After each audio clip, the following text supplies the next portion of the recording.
Hey everyone, welcome to the Ethos Athletes Podcast, and today we're going to be talking about knee, foot, and ankle mobility, and this has been part of our mobility series featuring Dr. Tom Padilla, who's the owner of the Doctors of Physical Therapy here in Scottsdale. So Dr. Tom, welcome back to the show. Thanks for having me back.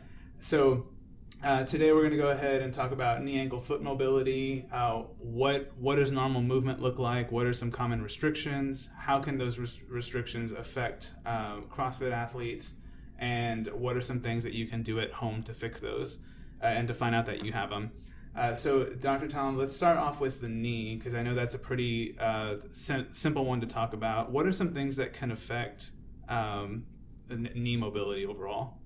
So, well, first of all, the knee is primarily a hinge joint, but what most people don't know about the knee is that it also should go through a couple degrees of rotation. So the tibia should be able to rotate around the femur a little bit, the tibia being your shin bone and the femur being your thigh bone.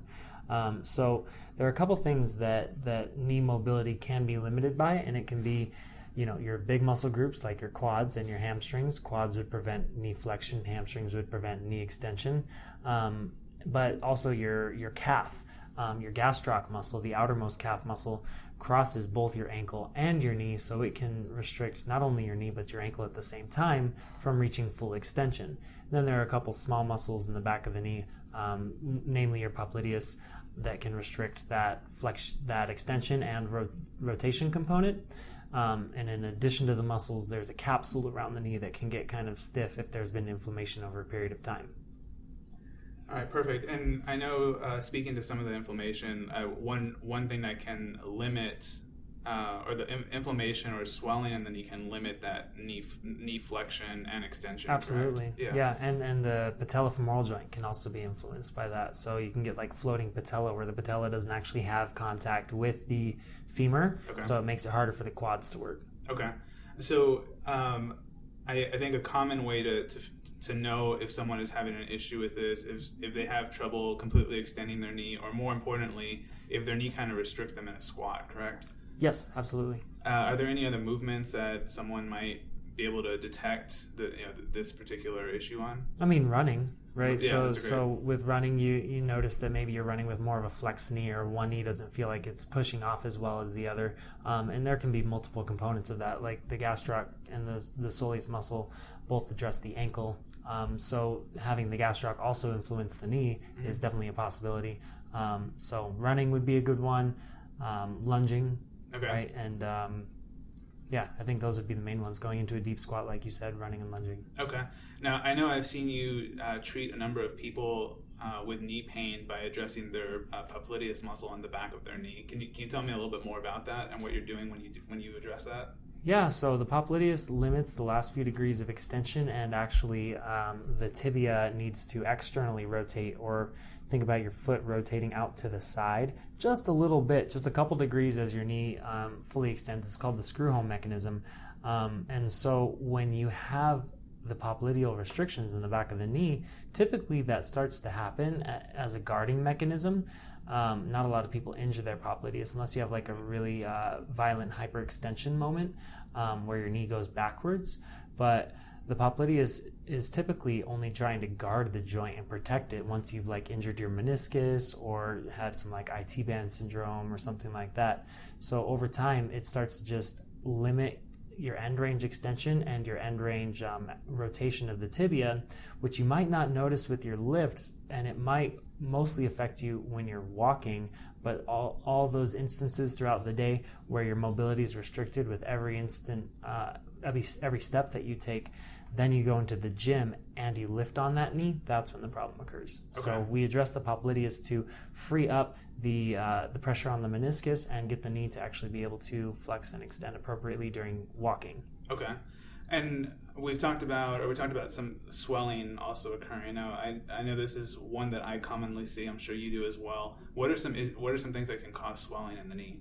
So meniscal irritation, okay. Ligamentous tearing or irritation, overuse of certain muscles, or joint compression. Those are the main four. Okay.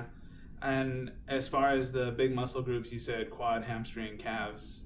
the addressing those, does that look, is that foam rolling? Is that foam rolling and stretching? Yep, okay. Typically, but you'd want to look at also why those muscles are restricted, right? Okay, The quads and the hamstrings can get tight because of a strength issue at the hip, or the calves can get tight because they're either protecting the knee, or maybe you just train your calves really hard. You're doing some distance running on the side, and you're a toe runner, for example, and you don't spend time stretching afterwards. Awesome. So in a previous episode, we talked about overtraining quads, hamstrings, etc., and that causing hip problems. And so that hip issue can also come down to 100%. Yeah, and I'm assuming that the knee issue can come down to the ankle. Yep, the ankle and the hip can cause knee problems. Yeah. Both of them. The knee's just a victim. Yeah. Yeah.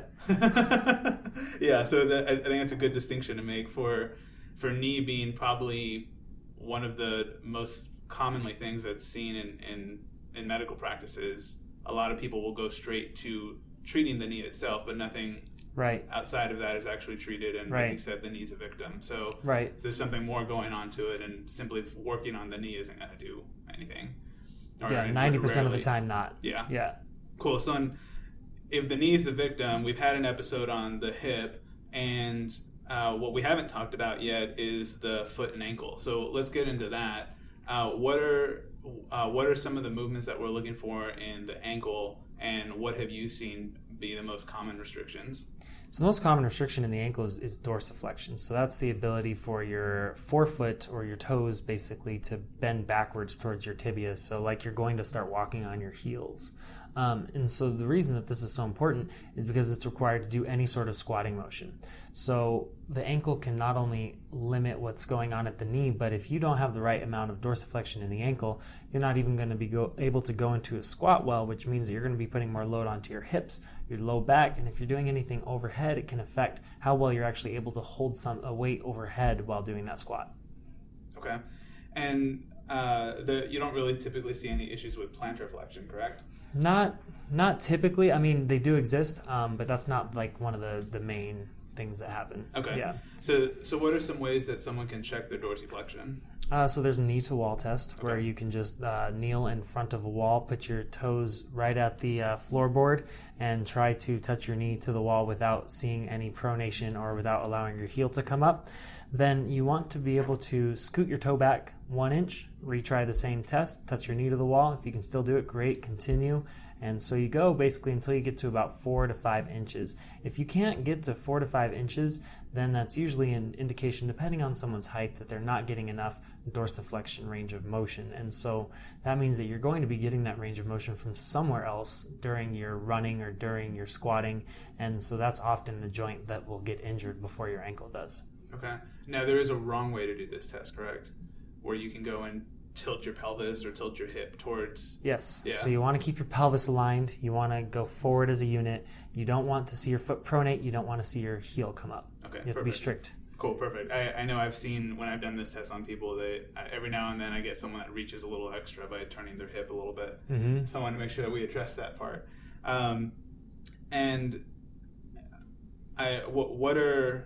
What are some of the issues that can cause that dorsiflexion? Is tight calves can be one. Is there an issue with inside the joint itself where it's more, it's not necessarily muscular, but there's a lack of range of motion inside the joint that's... Yeah, so people with like chronic ankle sprains, they can have a lot of inflammation in the joint over time, which can cause changes in the capsule. The capsule is basically think of it as like a saran wrap that goes around the joint, and it kind of holds everything in place and glide and keeps the synovial fluid within as well, in addition to the synovial membrane. But regardless, the capsule needs to have extensibility. You need to be able to bend and extend the capsule with your movement, and that's where a lot of people can get mobility issues as well, is not having that capsule moving correctly, or having deterioration actually between the tibia and the talus, which is where most of your weight sits. So if there's any damage to the articular surfaces there, it's going to be tougher to glide. Okay. And so let's go ahead and say our listeners they did their at-home test of doing the knee to wall and they failed it. what can they do to work on that? So with that test, you're taking the gastroc out of it when you do the knee to the wall test, because the gastroc is a 2-joint muscle. You're bending the knee with the knee to wall test. So it's mainly testing your soleus and your joint capsule, or the joint mobility between the bones. So the two best ways to address that are a knee bent calf stretch, or you can Google soleus stretch, which is basically just a calf stretch with your knee bent. You should feel it lower around the Achilles. You can use a foam roller on the back of your leg, but if you are going for the soleus, you may want to use something more aggressive, like a lacrosse ball. You can also so if it's the joint, you want to do a talocrural joint mobilization, and that's just a fancy way of saying put a band around your ankle to facilitate the glide of the foot underneath the tibia. So you'd probably have better luck Googling actually talocrural joint mobilization. Okay. Maybe we can put a link to the video for it in the show notes. Yeah, absolutely. Because that's a tough one. Okay. And what can cause a tight soleus? Overuse is most of it. So the soleus is mainly like your standing muscles. So when you're standing around for long periods of time, your soleus tends to be the most active. It can also be if you're running a lot and not doing mobility work after the run. So over time, you like go on a long run and then you go to bed, okay, right? Or and during sleep, most of us have our toes pointed down, right? During the day, most of us have our toes pointed downward. High heels, right? Those are notorious for causing muscle length deficiency. So okay, so if someone's if a woman's working on her ankle mobility, high heels should kind of be left at home. I mean, either left at home or you just have to stretch more. Okay. Right? So yeah. Sounds good. Yeah. All right, so I think that covers the majority of the stuff for dorsiflexion. Is there anything that you can talk about with the foot? Yeah, so I mean, the foot's pretty complex. It needs a lot of different, so mainly pronation, supination. Okay. And so that means that your midfoot is able to actually go down and come up. And there's a lot of different ways that it's supposed to move during any sort of movement. The main point here being that if you don't have the right amount of mobility in the foot, or for example, if you've spent a lot of time casted or in a boot and then you've had a resulting knee pain afterwards, and this could be a couple years afterwards, that can be coming from a lack of mobility in your foot, because when you hit the ground, your foot's not absorbing the impact appropriately, and so that shock's getting transmitted up the chain. So long story short, your foot just needs to be able to pronate and supinate well without your knee getting too involved. Okay. And is there anything that we can do to test this at home? Pronation and supination, there's not a really clean way to do it. You can put your foot on the ground and see if you can make your arch touch and then pull it up as much as you can, mm-hmm. but that's about it. Okay. Yeah. And individuals who are having issues with like chronic ankle sprains, mm-hmm. tell me a little bit more about what can potentially be going on with that. So once you've sprained your ankle, it automatically decreases your proprioception, which means that you no longer know exactly where your foot is in space, or your brain doesn't know exactly where it is in space. So you're prone to continue spraining it. In addition to that, if you haven't done the right mobility work after spraining your ankle, your calf might also be tight, which would predispose you to putting your foot down on the outside of your foot, which would again predispose you to more ankle sprains. That's one of the great things about PRP, right, is that it can actually restore the tension properties in those ligaments and sort of restore the proprioceptive properties. Yeah, absolutely. And that's what we've seen good success with in people that have sprained their ankle, and being able to do that has significantly decreased the amount of times that they're able to, that they do sprain it. So, I have one patient I could think of that would sprain her ankle, probably 2 to 3 times a month, and after we've done a few treatments on her, now she's down to maybe every other month. Like, that's awesome. Might happen. That's huge. And she's a high school athlete, so it's going to happen because of the sports that she plays. But I mean, if you can bring that down, you keep them playing a lot longer. So right, because over time those repeated ankle sprains lead to more joint instability, which can mean arthritic changes. Right. So exactly. Which can mean surgery for her down the road, and that's huge to be able to change that. Before PRP, it was just let's get them more mobile and do some stuff on what's called a BAPS board. So physical therapists, you might have seen them have someone with their foot on a giant blue disc and rolling it around. It's to increase the proprioception in the ankle. But PRP, hands down, if you can restore the ligamentous properties, then it's a no-brainer. Yeah, absolutely. Before we recap, is there anything else that you want to add to this particular show on foot, ankle, and knee? I think we covered a lot. I think it was great. Yeah, for sure. Yeah. Awesome. So to go ahead and recap, some of the issues that can occur with the knee is having problems with flexion, extension, and rotation. That can be a cause of big muscle groups being overtrained, so hamstring, quad, calves. It can also be an issue with Popliteus, although it's less likely. And then swelling can play a big factor. At the end of the day, what you want to keep in mind is that the knee is the victim, and so there's usually something going on at the hip or ankle and foot level that's causing the knee to have issues. So if you're having knee pain, make sure that whoever you're seeing is addressing the hip and ankle and fixing what's causing all that, or else it's just going to come back. At the ankle level, the main thing we talked about today was dorsiflexion. An easy way to test that would be doing the knee to wall test. We'll go ahead and put some of the links to all this in the show notes. And the knee to wall test essentially looks at your soleus and the ankle capsule, and there's a few different ways to mobilize this. And so again, those links will be in the show notes. And the very last thing is looking at the foot and making sure that you can pronate and supinate. And the foot is definitely way more complex than we had time for on today's episode. But if you're able to pronate and supinate, that could take away a lot of the issues that you're having.